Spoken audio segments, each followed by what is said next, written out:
Hoy, justamente, creo que queremos trabajar sobre una de las áreas más débiles, que es la evangelización, ¿no? Proyectar en el discipulado, proyectar a nuestros discípulos para hacer la obra de Dios. Volvemos a decir, somos una congregación, por lo menos en líneas generales, ¿no? Un diagnóstico más o menos general puede variar de congregación en congregación, pero en líneas generales somos congregaciones lindas, donde hay un lindo ambiente, hay linda palabra, hay un lindo espíritu, hay una linda adoración.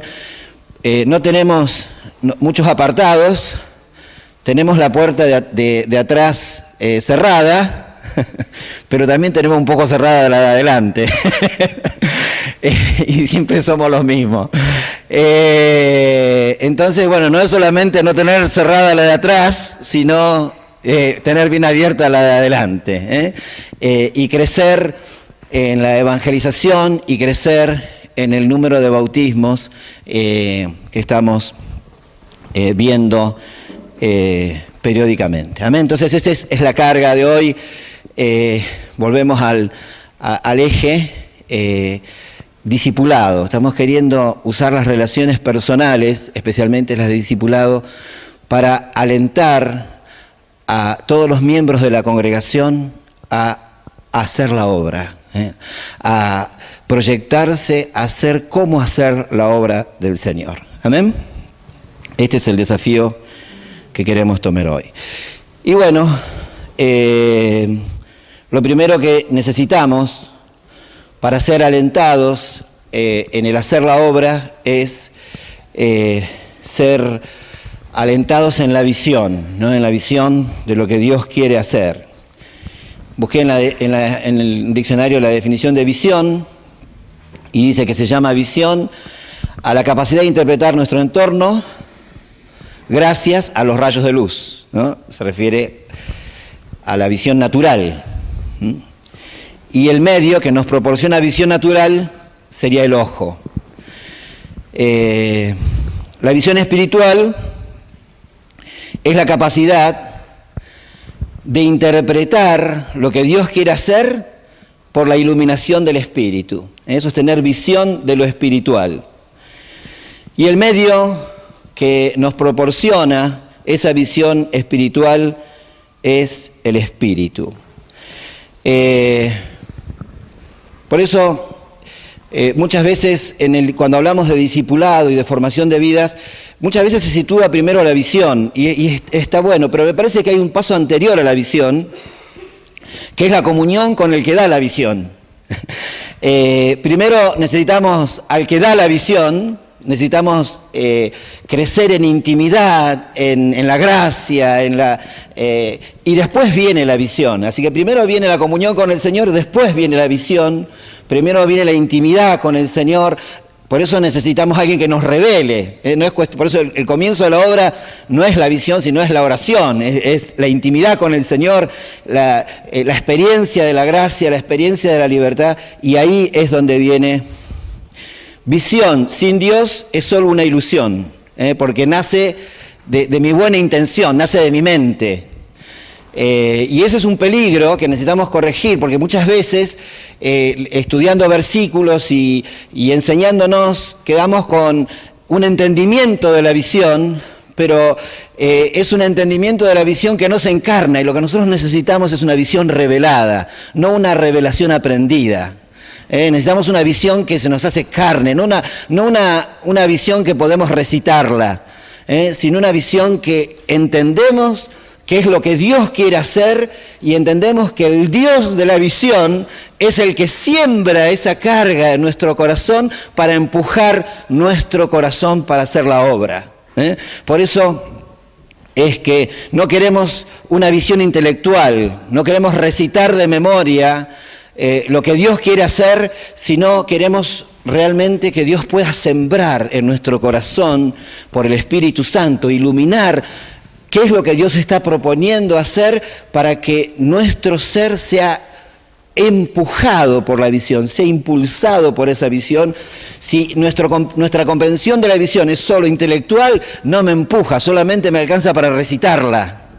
no se encarna, no se transforma en pasión, no se transforma en misión, simplemente queda en una comprensión intelectual de lo que Dios quiere hacer y por eso a veces como nos quedamos solamente en lo intelectual, no se transforma en algo encarnado, en algo real. Por eso la oración, el clamor de este encuentro y de los pastores es que la visión no sea una visión intelectual, sino que sea una visión que nos empuje. La visión tiene un carácter movilizador hacia el largo plazo. Hay algo que Dios quiere hacer, hay algo que yo entiendo que Dios quiere hacer, que me necesita, que soy colaborador, que soy llamado a ser colaborador de Él. Hay algo que Dios quiere gestar, que Dios quiere producir y esa visión encarnada, no intelectual, sino revelada, me empuja, me moviliza para concretar eso que Dios está proponiéndose hacer en medio nuestro. Por eso,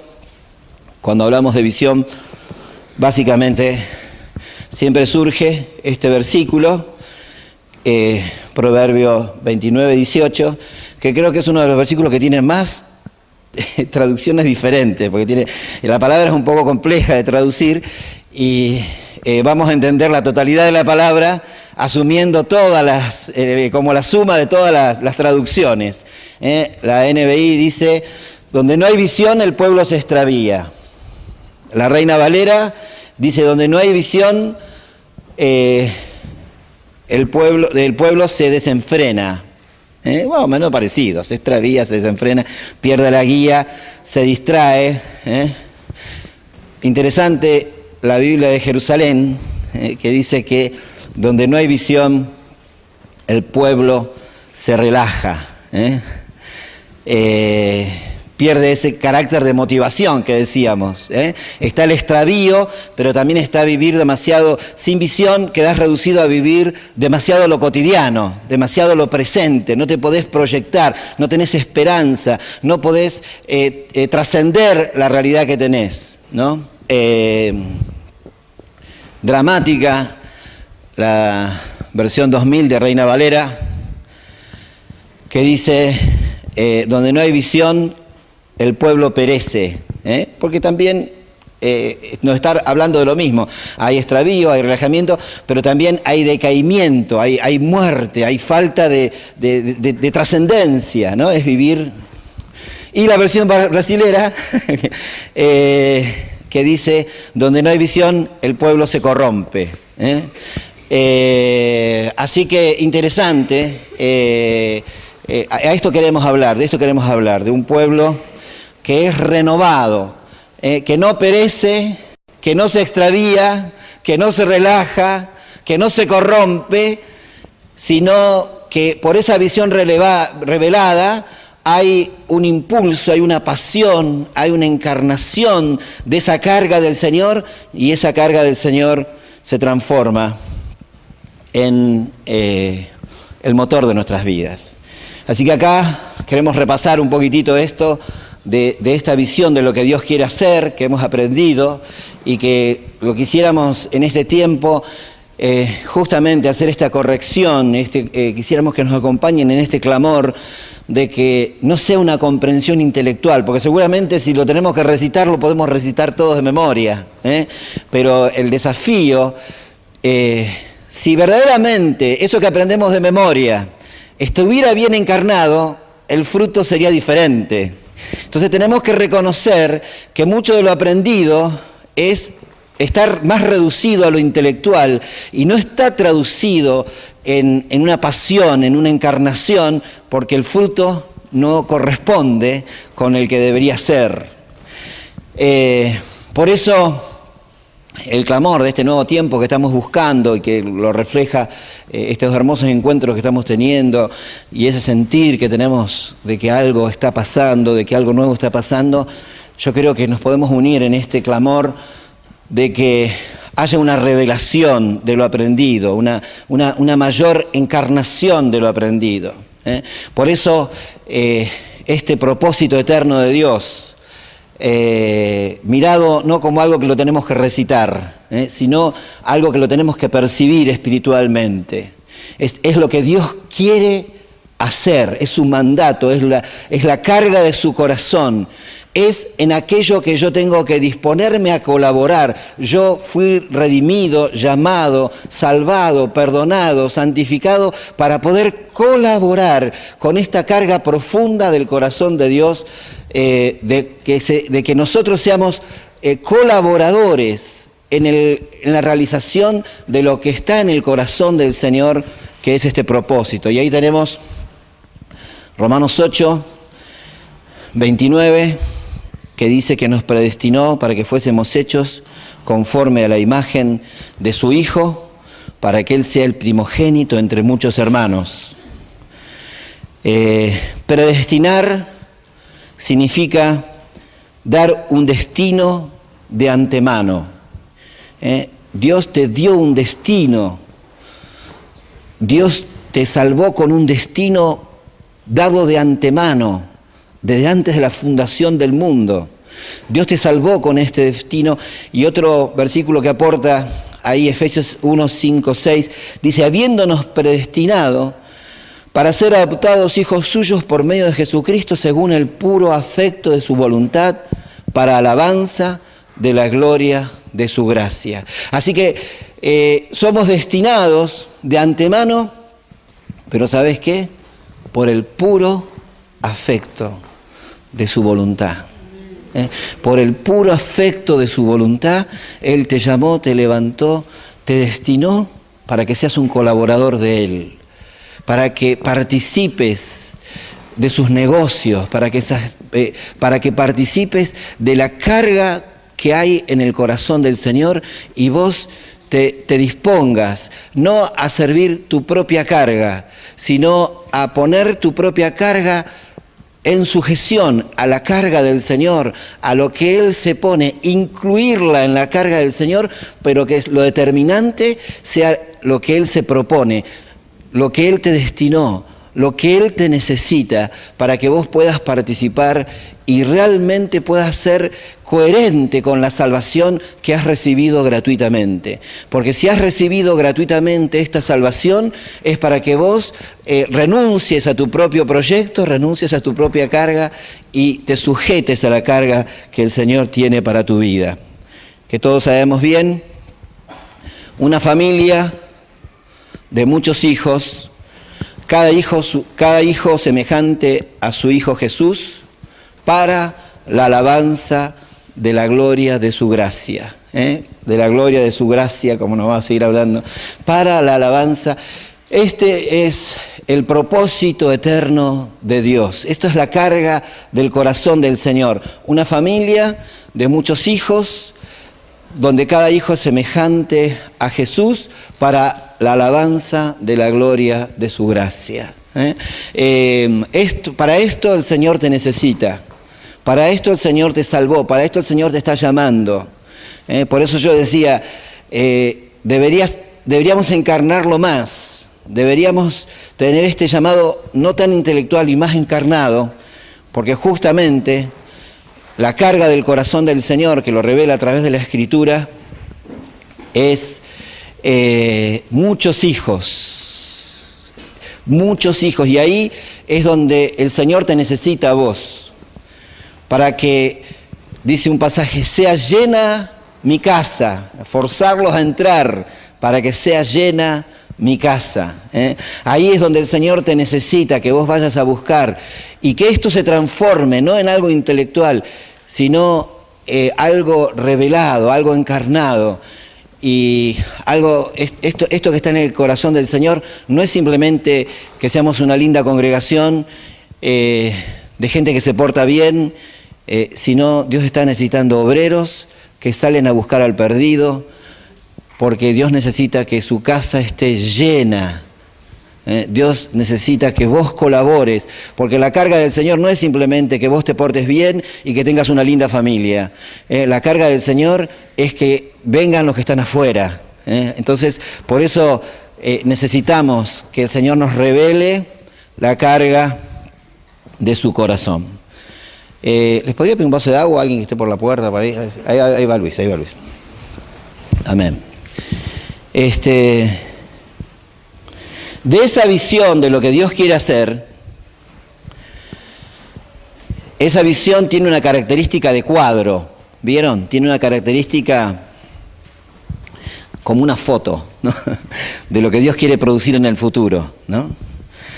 De esa visión de lo que Dios quiere hacer, surgen los propósitos de Dios para mi vida. Surgen lo que Dios está esperando que yo responda, mi respuesta a eso que sabemos que está en el corazón de Dios. Y así como eso que está en el corazón de Dios tiene una característica de cuadro, tiene una característica de foto, de algo que se tiene que consumar en el futuro, estos propósitos de Dios para mi vida tienen una característica dinámica, tienen una característica de acción. Algo que corresponde que yo haga para que se vaya desarrollando el propósito eterno de Dios. Para que se vaya desarrollando el propósito de Dios. Así que cada uno de nosotros tenemos que satisfacer, tenemos que responder a Dios, desarrollando nuestras vidas equilibradamente en este 5 tipos de relación con los hermanos, la belleza de la casa de Dios, edificación, discipulado, ministerio, entendido como la ministración a los santos, y evangelización, entendido como la ministración a los inconversos.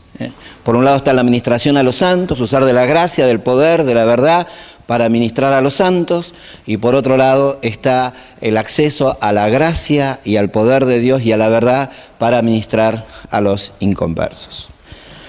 Características de la visión. Bueno, este pasaje nos anima también, ¿no?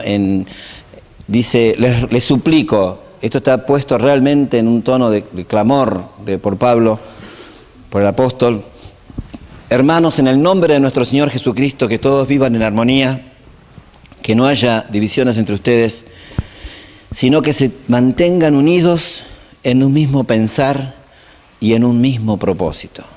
Esto es carga del corazón del Señor, y nosotros necesitamos trabajar en pos de esto. Dios quiere que estemos unidos en una misma forma de pensar y en un mismo propósito. Características de la visión. Un pasaje que habla hermosamente de la visión es ahí en Habacuc. Re interesante los pasajes anteriores también de Habacuc. Toda visión comienza con una insatisfacción, como decíamos en varios mensajes, ¿no? Toda visión comienza con una carga, con una insatisfacción, con algo que falta. Acá el profeta dice, me presentaré delante de Dios para ver qué se ha de responder respecto a mi queja. Lo lindo que se queja esperando una respuesta del Señor, ¿no? No se queja horizontalmente, pone todas sus cargas delante del Señor y dice, me presentaré delante del Señor para ver qué se ha de responder respecto de mi queja, ¿no? Bueno, pero acá nos habla de la visión y nos habla de las características de la visión y dice, escribe la visión, declara en tablas, para que corre el que leyera en ella, aunque la visión tardara aún por un tiempo, más se apresura hacia el fin y no mentirá, aunque tardare, espéralo, porque sin duda vendrá y no tardará. Amén. Amén. Esta es nuestra fe. Amén. Aunque tardare, todos nos desesperamos porque tarda, ¿no? Aunque tardare, en ese tiempo nos desesperamos, perdemos la visión, nos desalentamos. Espérala, porque sin duda vendrá, no tardará.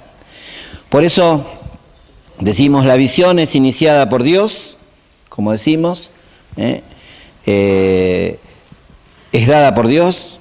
La visión necesita de hombres que la reciban, Dios necesita personas con convicciones de lo que Dios quiere hacer de manera de que se puedan determinar a cumplir aquello que Dios tiene. La visión será probada, dice acá en Habacuc, toda visión es probada por conflictos y adversidades. Tenemos que permitir que la visión sea probada y soporte la prueba del tiempo. Si la visión es de Dios, se cumplirá. Nada la detendrá. ¿Amén? Amén. Toma tiempo, no llega es un proceso, no llega de la noche a la mañana y necesita un tiempo para crecer, para madurar y para implementarse. Aunque la visión tardara, la visión necesita que te ocupes de ella. Dios necesita de hombres que trabajen sobre la visión. Y la visión debe ser comunicada. La visión necesita que trabajemos sobre esa visión, que meditemos sobre esa visión, que la comuniquemos de manera que otros se puedan involucrar en la visión, que otros puedan, por eso dice, escríbela y el que la leyere correrá. Volvemos al tema de que la visión tiene carácter de motivación. Produce, si la visión es de Dios, si la visión no es intelectual, si la visión es algo encarnado, es algo que el Espíritu Santo lo produce en mí, me motiva, me hace correr tras de ella, empuja mi corazón, pone un celo, no lo puedo resistir, me empuja por dentro, por más que quiera, necesito ser trabajado por ella. Una característica esencial de un hombre con visión es que permanece, que persevera, que no se desalienta, como dice Juan 15 del 4 al 5, permaneced en mí. El llamado para el inconverso es venid a mí, dice el Señor.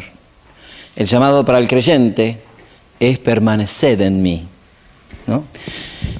Que parece re sencillo, pero no es tan sencillo, porque es permanecer en la visión, permanecer en la llenura del Espíritu, permanecer en la carga. El que permanece en mí y yo en él, este lleva mucho fruto, porque separado de mí nada podéis hacer. Por eso necesitamos trabajar. No es tan fácil el permanecer, porque dice, el que permanece lleva mucho fruto, y si nosotros somos honestos y miramos otro fruto, no estamos llevando mucho fruto. Entonces algo nos está faltando en el permanecer, algo nos está faltando en esa conexión, en esa intimidad. Pero este es un tema central. Un hombre con visión es un hombre que persevera. Persevera porque la palabra revelada no te deja desalentarte, te empuja. Y lo interesante de esto es que solamente se puede edificar, solamente, por eso podemos hablar esto con obreros, a personas que tienen visión. Porque para Dios es sumamente importante que nuestras vidas estén animadas, que estén alentadas. Y hay personas que Dios no les puede revelar toda la realidad de lo que está pasando porque se desalentarían. Entonces no puede comunicarle con crudeza la realidad de la preocupación profética de la carga del corazón porque se desalentaría el corazón. Pero Dios le puede hablar con crudeza, Dios le puede hablar con realismo al hombre de visión. Porque el hombre que tiene visión no se desalienta por la realidad que está viviendo, porque está prendido a lo que Dios quiere hacer. Está prendido a lo que Dios está gestando. Sabe que esto es un proceso y el proceso no lo desalienta. Por eso, para nosotros es muy importante trabajar con obreros, porque podemos hablar de la crudeza de la realidad que estamos viviendo y no desalentarnos, porque sabemos que estamos involucrados en algo que nos excede, que es más grande que nosotros. Y tenemos que hablar con crudeza, tenemos que hablar con realismo. La realidad es que no estamos produciendo discípulos de calidad. No estamos, y necesitamos trabajar, y necesitamos ponernos de acuerdo para trabajar sobre la formación de vidas, para estar produciendo discípulos de calidad, obreros, movilizados. Muchos de nosotros, de los que estamos acá, estamos ahí, en la entrega completa, en la renuncia completa. Más no podemos dar, así que estamos a mango. Pero además de estar respondiendo nosotros al mango, tenemos que estar también evaluando lo que estamos produciendo, la calidad de lo que estamos produciendo. Así que bueno, ajustense en los cinturones. Le voy a leer un escrito de un autor anónimo, que es duro, pero estamos hablando con personas de visión. Los que se estaban durmiendo, despiértense.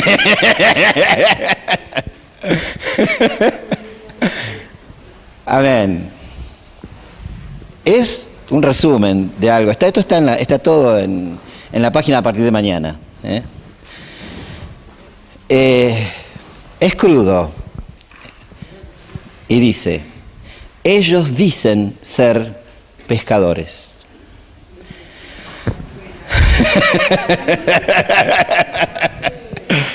Prepárense, Existe un grupo que se llamaba a sí mismos pescadores. Había muchos peces en las aguas a su alrededor, y esos peces tenían hambre.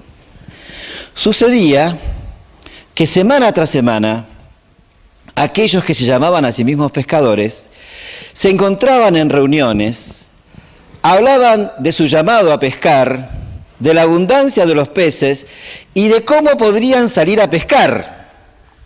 Ya se imaginan a dónde vamos, ¿no?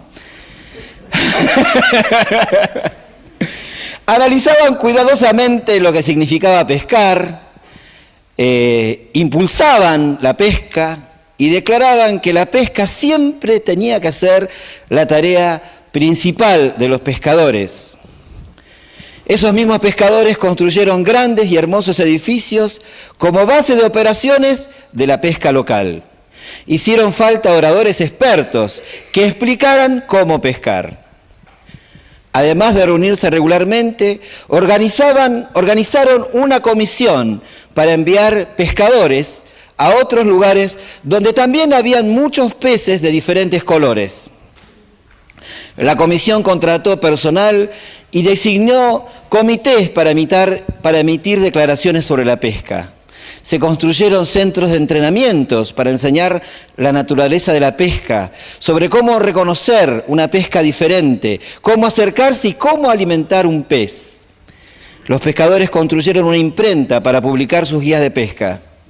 Las prensas estaban ocupadas de día y noche para producir material sobre los métodos y los equipos necesarios para la pesca.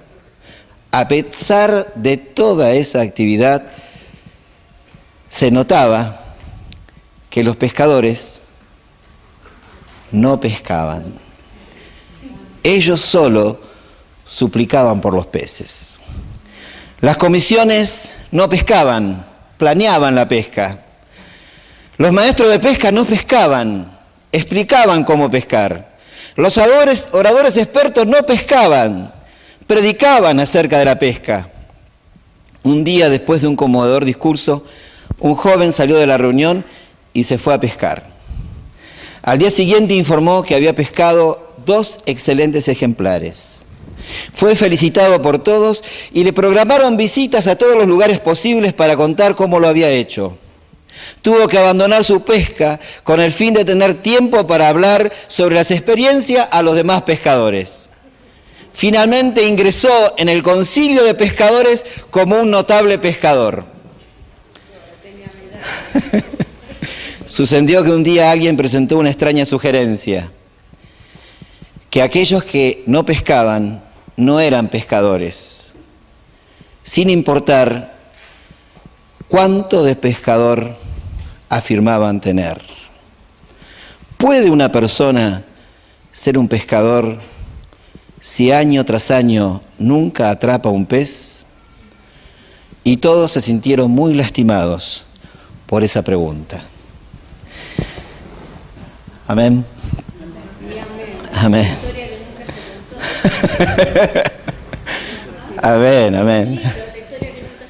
Tal cual. No está ahí en el libro, está en otro lado, pero está ahí. Bueno, esto es para pedirle al Señor que nuestra carga, nuestra misión, nuestra visión no se quede simplemente en un conocimiento intelectual, no se quede simplemente en un deseo,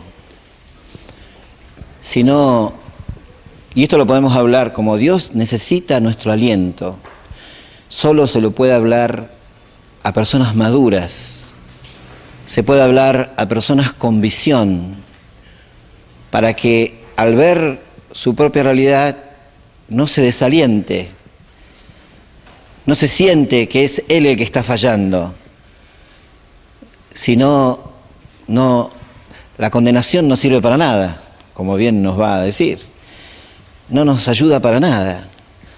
Ver nuestra realidad y darnos con un caño y decir no nos sirve para nada.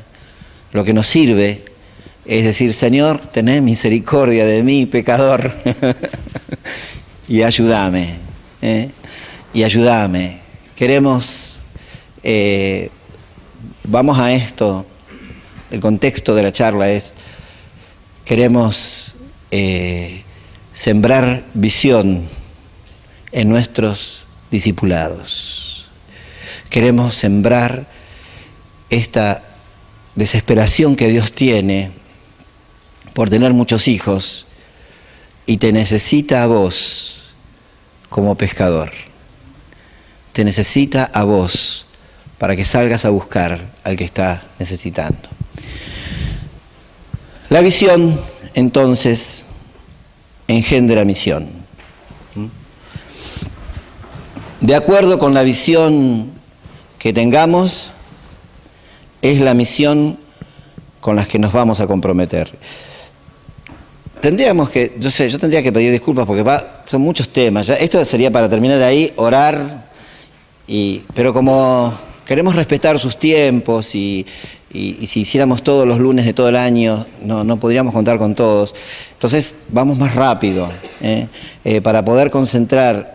Por eso tenemos disponible el material para que se pueda seguir ministrando, para que se pueda seguir trabajando. Yo sé que son materiales que por ahí después quedan perdidos, nadie los revisa, ¿no?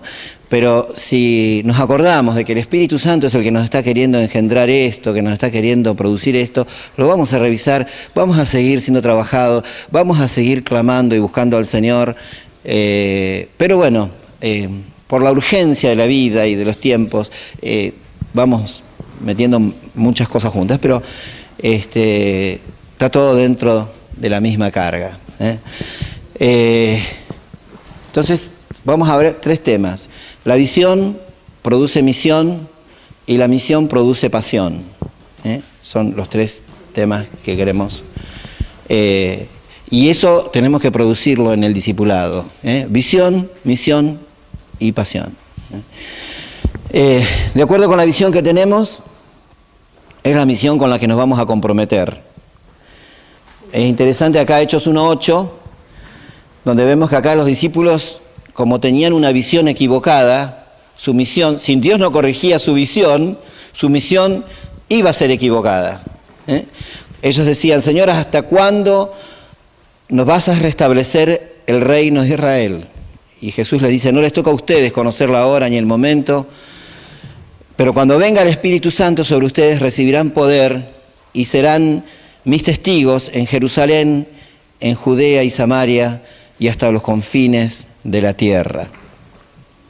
Los discípulos estaban con una visión equivocada. Estaban esperando que Jesús los liberara de los romanos.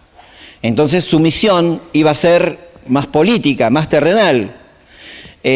Por eso es tan trascendente que nosotros, para tener una misión correcta, tengamos primero una visión correcta. Y acá Jesús les está produciendo un cambio en la trascendencia de la misión.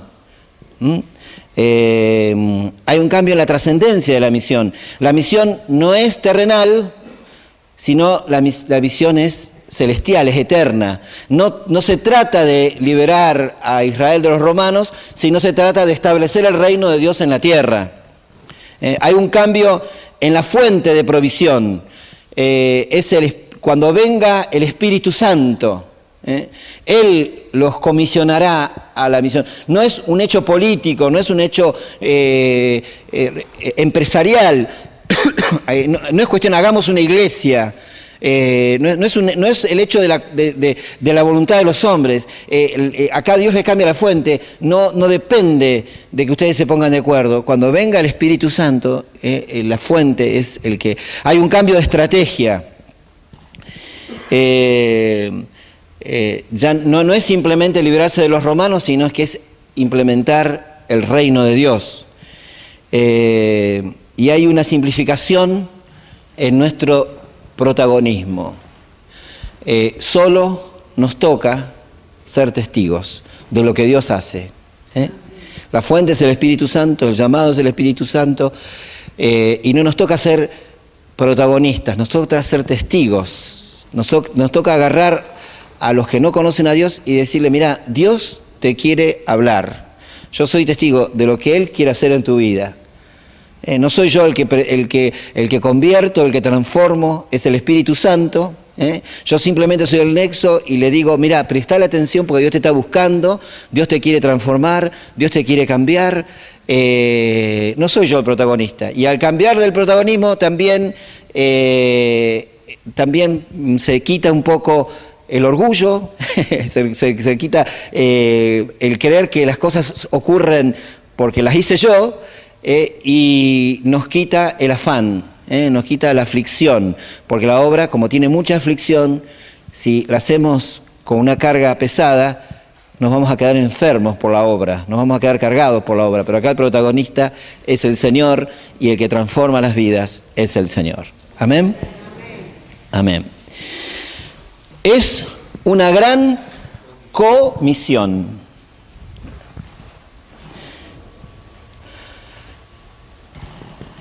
El que nos envía es el que está con nosotros. Es una gran comisión, porque mi tarea es consecuencia de que Él tiene toda potestad en el cielo y en la tierra. Como Él tiene toda potestad en el cielo y en la tierra, y como Él me promete que va a estar conmigo, entonces yo tengo que ir y hacer discípulos y enseñar a que guarden todas las cosas. Es una gran comisión porque no depende de mi estrategia, sino depende de quién me está acompañando, de quién es el que estoy llevando, de quién es el que quién es el que me está precediendo, quién es el que me está acompañando. Por eso cuando hago la obra, necesito saber que la obra no está dependiendo de mí, sino está dependiendo de quién estoy llevando sobre mí.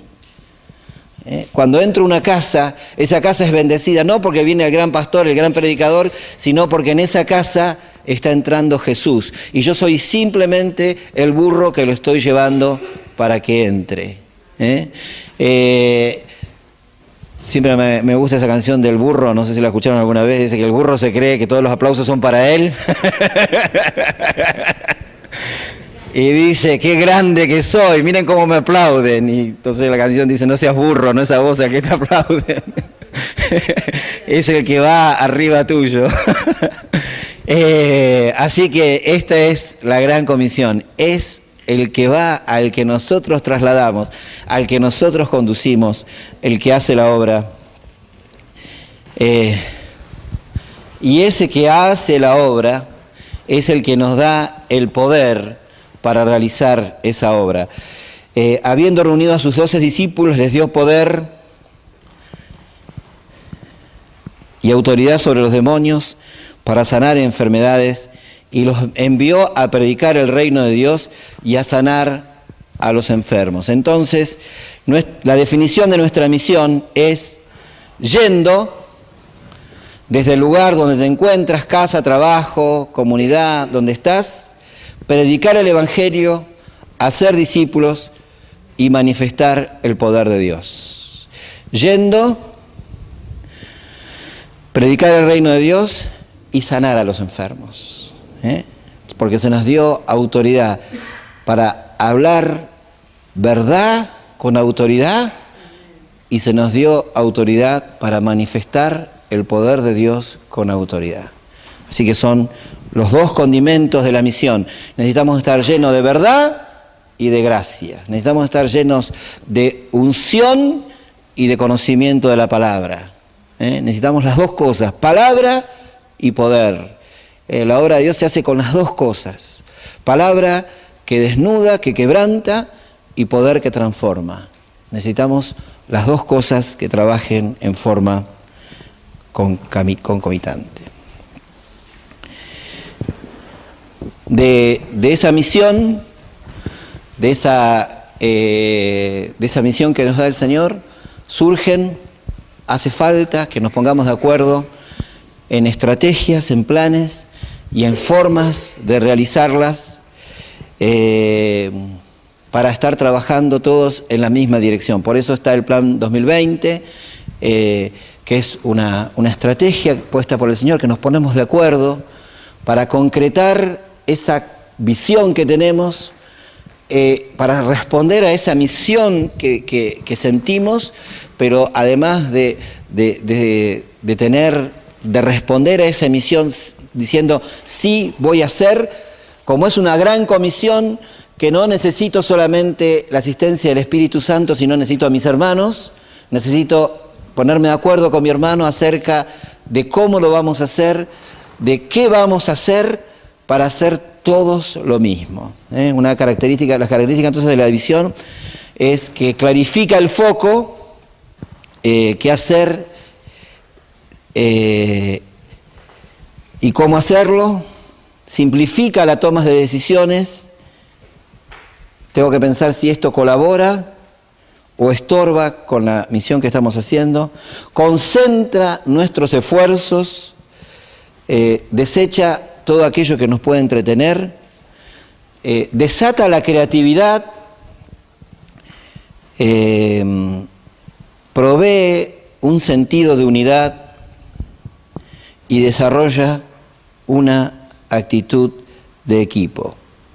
Estamos todos yendo en un foco, nos ponemos de acuerdo en algo concreto, y acá estamos puestos de acuerdo en esta carga que estamos sembrando con los pastores de hacer discípulos, plantar, me faltó uno, se me fue. Sí.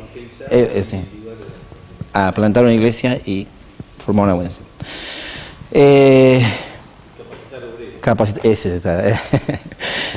Hacer discípulos, capacitar obreros y plantar una comunidad de discípulos. Esa es un poco la carga, esa es la estrategia que nos estamos poniendo de acuerdo, y para esto es este encuentro, para que estemos todos trabajando en la misma dirección.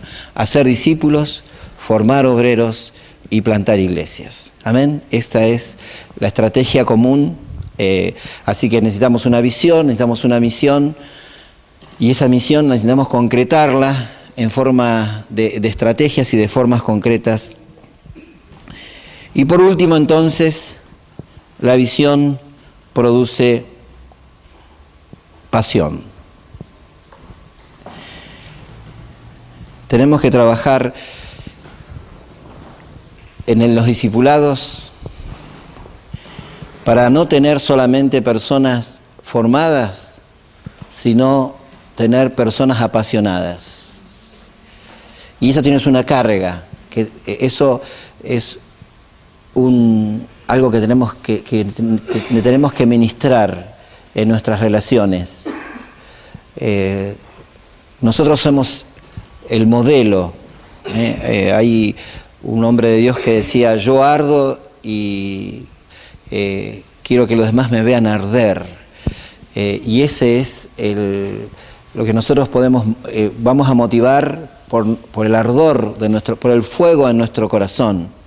Por eso es que nosotros tenemos que ser apasionados y tenemos que ser modelos de personas apasionadas por la obra, y eso lo vamos a comunicar más con el ejemplo, con la vida cotidiana, que con la palabra. Los demás nos necesitan ver arder, nos necesitan ver apasionados. A mí me apasiona verlo a Tato tan apasionado con la idea ese ejemplo. Gracias damos a Dios por Tato, porque nos da ese ejemplo y nos motiva, nos alienta. A veces yo decaigo y cuando lo veo a Tato ahí afirmado en eso, me renuevo. Así que necesitamos esos ejemplos de pasión, necesitamos...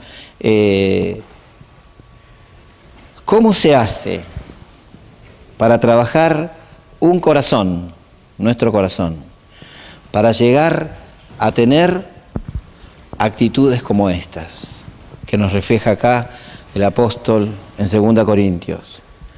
Con placer gastaré lo mío y yo mismo me gastaré del todo por amor a vuestras almas. Esto es para poner en la heladera, porque yo pregunto, ¿cómo se hace para sembrar esto?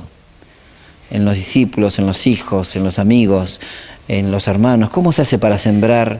¿Cómo se hace para primero ser ministrado yo con esta pasión? ¿Cómo se hace para que esto sea la realidad de mi vida? Con placer me gastaré. Por eso cuando ayer Jorge, no estaban todos, pero ayer Jorge predicó sobre los estorbos para la misión, le decía a Tato: mira, justo voy a hablar de lo mismo el lunes, así que me vino bárbaro. Con placer gastaré lo mío, yo mismo me gastaré del todo por amor a vuestras almas. ¿Cómo se hace para que esto sea el motor, la definición de mi corazón? Me gastaré todo, gastaré mi cansancio, mi tiempo, mi esfuerzo, mi comodidad, gastaré mi timidez, todo. Me gastaré todo. Este versículo nos tiene que convertir, nos tenemos que mirar en el espejo. La palabra es un espejo, ¿no?, que te muestra, y vos tenés que mirar el espejo y mirar tu corazón y decir qué distancia hay entre esto y esto, ¿no? ¿Qué distancia hay entre este corazón y este corazón? Y volvemos a decir, no para desalentarnos, no sirve de nada la condenación, no sirve de nada que diga, uy, que esto no voy a llegar nunca, qué desastre que soy. No sirve de nada. No es la respuesta que Jesús está esperando de vos, que vos te descalificas y digas, no, yo estoy re lejos de eso, yo no voy a llegar nunca. Esto es para que vos lo anheles, lo desees, lo clames, lo busques, y para que esta palabra te convierta. Es una copasión, antes de comisión, copasión. La palabra compasión literalmente significa conmueve mis entrañas. La palabra en griego que se usa es que conmueve mis entrañas, la del hebreo. Conmueve mis entrañas. La compasión, la traducción literal de la nuestra es compadecer, es padecer con, la que viene del latín, ¿no? Es padecer con. Así que uniendo las dos cosas, necesitamos esta compasión, necesitamos este padecer con el otro, necesitamos que este padecer surja de mis entrañas, me impulse, me mueve. No es una compasión que brota de la necedad. No, pobrecito, qué pena. No es esa la compasión que Dios está. No es que vos tengas. La compasión no es sentir lástima. No es sentir pena por el otro, por lo que estás viviendo. La compasión es algo que empuja tu ser interior, te impulsa para padecer juntamente con el que está sufriendo. Y eso es lo que estamos necesitando esa compasión. Hay un sentido de necesidad, me tengo que identificar con el otro. Mateo 9:36. Entonces la compasión se caracteriza por estas dos cosas, sentido de necesidad y sentido de urgencia. Esas son las características de la compasión. Sentido de necesidad, Mateo 9:36 dice, y al ver las multitudes tuvo compasión, sus entrañas se conmovieron, tuvo compasión, porque estaban dispersas y desamparadas como ovejas que no tienen pastor. Jesús tenía compasión por las multitudes, pero miren qué interesante el detalle, ¿no? Jesús tenía compasión por las multitudes, pero formaba discípulos, porque la respuesta para las multitudes no eran reuniones generales, sino discípulos que pudieran compadecerse y que pudieran ir a redimir a esa multitud. Entonces Jesús tenía compasión, pasaba tiempo con las multitudes, pero formaba discípulos. La estrategia era formar discípulos para alcanzar a las multitudes. Por otro lado, decimos sentido de urgencia. Jesús vivió con un fuerte ministerio, en su ministerio con un fuerte sentido de urgencia. Si los pastores nos imagináramos que solamente tenemos 3 años en el ministerio como Jesús, entonces como Jesús, nuestra prioridad sería seleccionar, enviar y formar a aquellos que pudieran hacerse cargo de la congregación. Si nosotros supiéramos que dentro de 3 años no tenemos que ir con el Señor, encararíamos diferente estos 3 años. Encararíamos a veces el hecho de no tener este sentido de urgencia. Bueno, hay tiempo, son procesos, nos hace que nos quedemos un poco quietos, pero la compasión necesita este sentido de urgencia. Y otra característica, y sigo pidiéndoles perdón por lo rápido, ¿no? Pero bueno, otras características de la compasión y de este sentido de urgencia es tener una visión generacional. Tener una visión de esta generación. Dice Hechos 13:36, porque a la verdad David, habiendo servido a su propia generación, según la voluntad de Dios, durmió y fue reunido con sus padres, y vio corrupción de su cuerpo, ¿no? Pero habiendo servido a su generación según la voluntad de Dios. Y necesitamos, para tener pasión, para tener ese sentido de urgencia, necesitamos este llamado de servir a nuestra generación hoy. Necesitamos ver a Dios sentado en el trono hoy, trabajando en nuestra generación, y saber que por ahí seguramente a la mayor parte de nosotros nos quedan más de 3 años, esperemos, sobre la tierra. Pero necesitamos servir a nuestra generación, necesitamos servir necesitamos ese llamado antes de que me vaya con el Señor, antes de que se acabe mi tiempo en la tierra, quiero aprovechar para servir al Señor. Amén. Y bueno, vamos entonces terminando esto que predicó ayer Jorge, rapidito. Ya estoy, ¿no? Con el tiempo pasado. Estorbos para la pasión. Estaba en 2 Timoteo 1:6, por lo cual te aconsejo que avives el fuego del don de Dios que está en ti por la imposición de mis manos. Jorge Imitian, sí. Y estaba hablando de que el don que tenemos que cuidar es no apagar el Espíritu Santo. Y habló de comodidad y de cobardía. 2 cosas que necesitamos. Yo le agregaría distracción. también. A veces nos distraemos en otras cosas, le damos prioridad a otras cosas, ¿no? Entonces, le agregaría distracción. Una de las cosas que hacen que se debilite mi pasión por Dios es que hay otras pasiones que ocupan su lugar. Entonces, al haber otras pasiones me distraigo. Al haber pasiones que conviven en mi corazón me distraigo y pierdo la pasión por las cosas del Señor y me ocupo de otras cosas que muchas veces son lícitas y no está mal que me ocupen, pero tienen que estar sujetas a la pasión de Dios. No pueden estar compitiendo, no me pueden distraer de la pasión de Dios, sino que la pasión por Dios, la pasión por la misión, por lo que Dios quiere hacer, tiene que incluir y tiene que bendecir y tiene que ministrar el resto de otras pasiones que puedo tener acá en la tierra. Y los otros dos, decíamos cobardía y comodidad. Ahí en 2 Timoteo 1, 7, 8, Dios no nos ha dado espíritu de cobardía, por tanto no te avergüences. Y el otro estorbo a la pasión es la comodidad. Tú pues, hijo mío, esfuérzate en la gracia que es en Cristo Jesús.